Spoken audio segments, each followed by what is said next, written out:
I was a paper boy, and every morning I would get up and, get my papers at 3 o'clock, bag my papers up, bag my work up, my work being cocaine. When I first started selling drugs, I probably was 12 years old.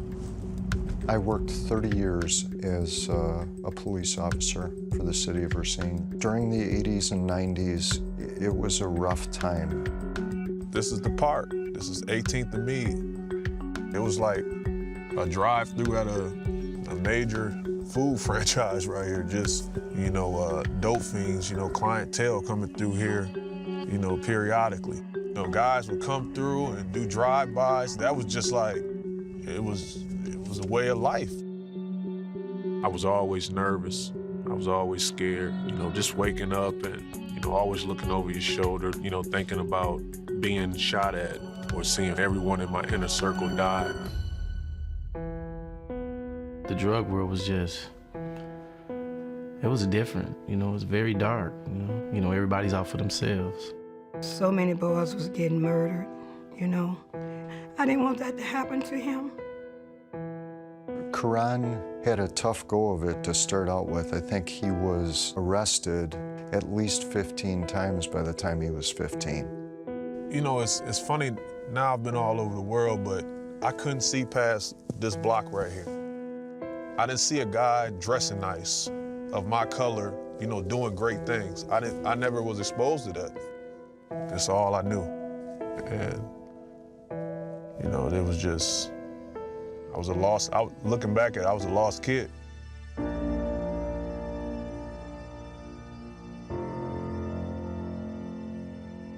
Being incarcerated and going to solitary confinement was the moment where I was broken.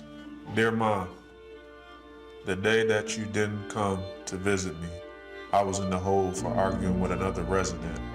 I was crying and dropping tears and writing letters, very, very emotional letters to my family, just telling them what I wanted to become one day.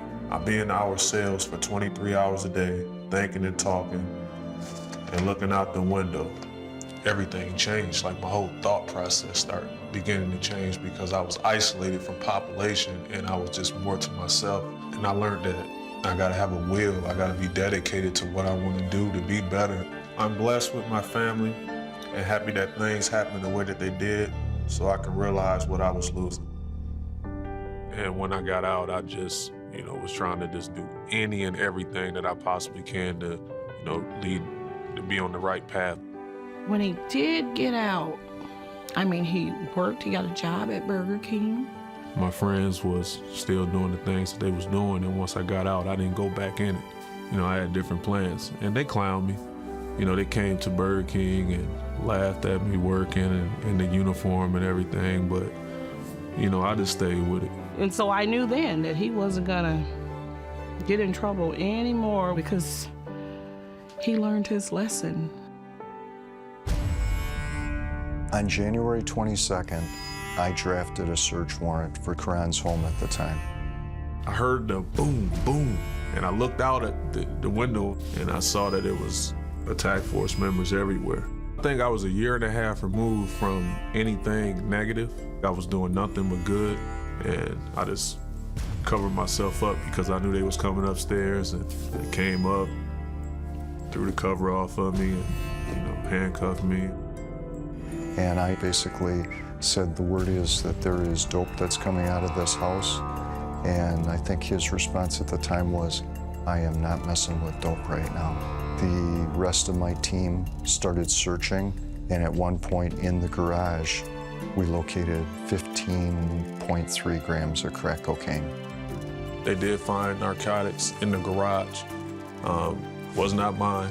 I know what usually happened in situations like that. I had an uncle that went down for a situation that he wasn't responsible for. So I was worried. I really was, to say the least. If Caron would have been charged that night, he would have been looking at, I think, a minimum of 10 years in prison. Anytime we execute a search warrant, we take photographs of all of the individuals inside of a house. I could tell he was just in disbelief that all of this was happening. I had a conversation with my immediate supervisor who said, "You've got enough, charge him." And I said to my lieutenant, "I don't believe this kid had any idea that this dope was here, and I think to charge him would be a huge mistake." And the lieutenant's response was, "If you think it would be a huge mistake, then we don't do it." They came back and he just uncuffed me. He said, "I hope I'm not making a mistake." That was it.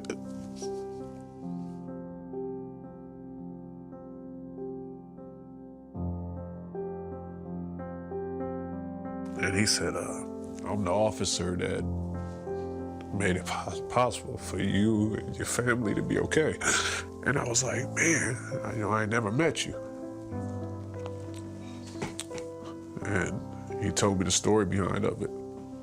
And, he had a decision to make that could have changed the whole landscape of everything right now.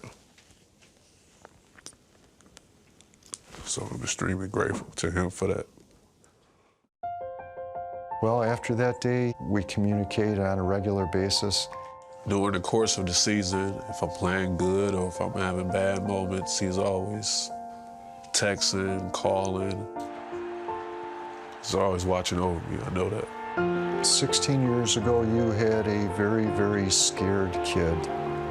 16 years later, you have a star in the NBA, and off the court, just never forgot where he came from as far as doing for people less fortunate. I mean, the good that has come out of one small decision that I made is just, there's times where I can't even fathom it.